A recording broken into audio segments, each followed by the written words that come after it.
my name is Natalie, and today we are going to be talking about The Giver by Lois Lowry.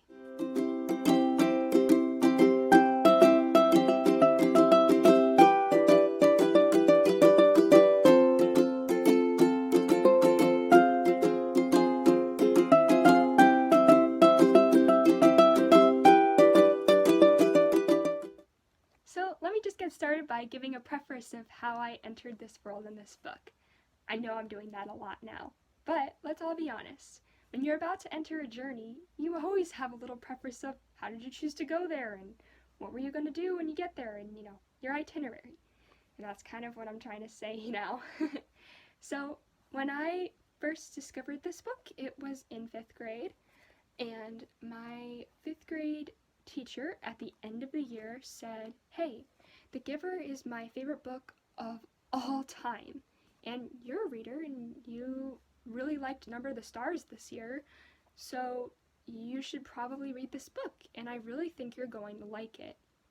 And I was like, okay, I dig this. I'm gonna read the book that you recommended to me because I trust you and you were a great teacher to me.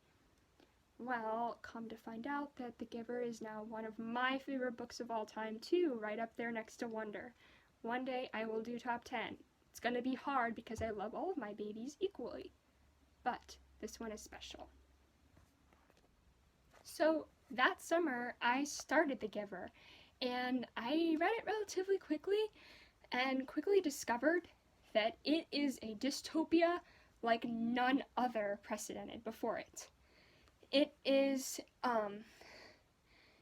not like there's a bunch of kids and the government is, trying to put them in some very dangerous situation, and everything's corrupt, and, there's been hunger or flares or kids trying to kill one another.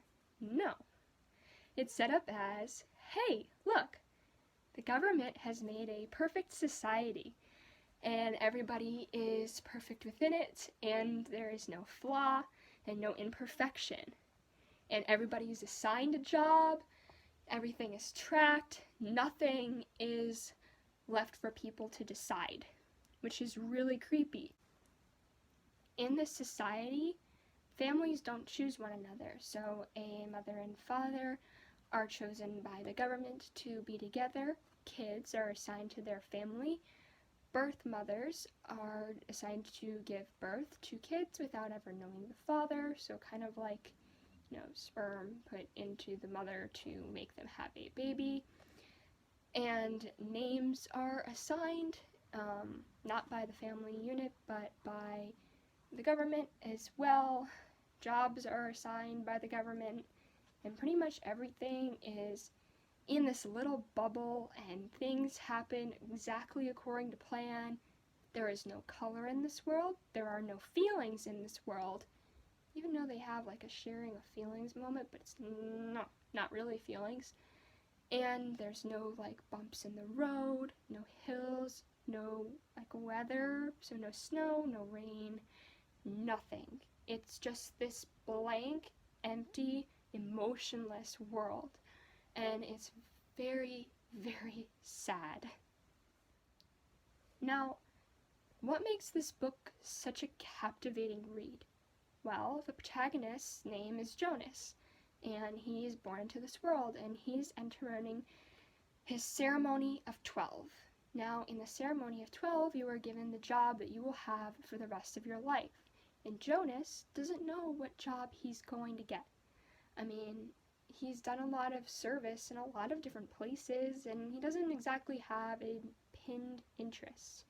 And there's a really weird incident that happened with an apple when he was younger, in which he saw it flash or blink or something happened there, and he was kind of strange and weirded out by it.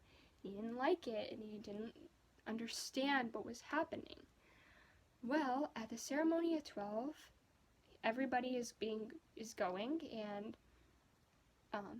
he gets skipped over, and he feels very worried by this and anxious. But at the ceremony of 12, he finds out that he is to become the community's next receiver of memory. Now, the receiver of memory keeps all of the memories of the past. So the memories of all those things that I mentioned before that the world does not have: color, family, emotions, weather, everything. It holds all of that very, that's like their job, is to keep all of those memories and keep passing them on to the next receiver. So he goes to see the old receiver for training, but this means that the old receiver is passing on memories to the new receiver, Jonas. And so when Jonas asks the old receiver what he is to call him, he is called the Giver. And so that's why the book is called The Giver. And it's all about understanding why this world in this book that's made lacks what humans need in order to survive in a world. I mean, think about it. If you didn't have, love in your life at all, now I'm not saying heartbreak. If you've had heartbreak, you've had love. But if you had a world where nobody could actually physically love one another, what kind of world would that be? It would be sad, and there would be not understanding between people. People need other people to survive. Now, the reason that I love this book so much is I love the understanding of people needing other people. It's part of the reason why I strive in my heart to be like Lois Lowry as a writer. She is phenomenal. Every single word that she chooses is in there for a reason.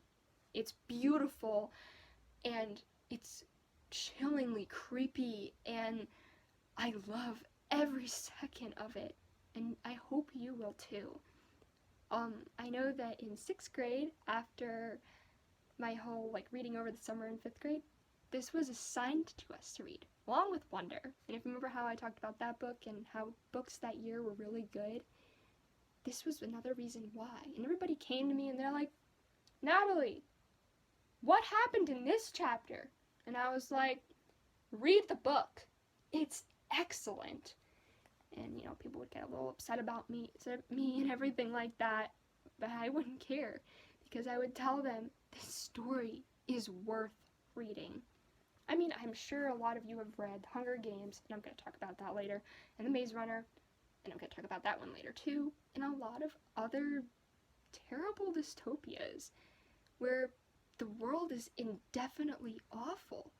Great stories, wonderful world building, but they all have that aspect of, people loving one another and using each other to support one another up. In a world where they don't have that, it makes it kind of hard to say, well, where is this going to go next? And that's kind of the whole point of the book, is Jonas discovering what a world with feelings and color and emotion is, really about. Now, when I write, I usually talk about the main themes of family and friends and how everybody needs love. And so, really, The Giver was my first look into what a world without that could be. And so this is why I really strive to be like Lois Lowry and to tell a story like this in which you know that people need other people to survive.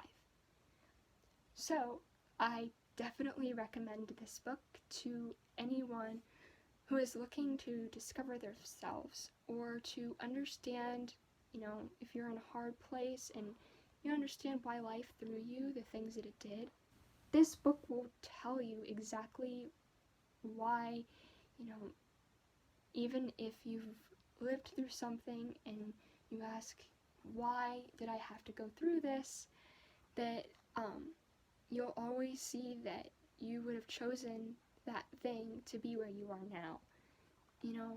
We don't always choose everything in our lives, but sometimes if we looked back and if we were given the choice to change things, we wouldn't, because we become a stronger person through the things that we understand and we learn. And that's the main message in this book. So I hope you read The Giver by Lois Lowry.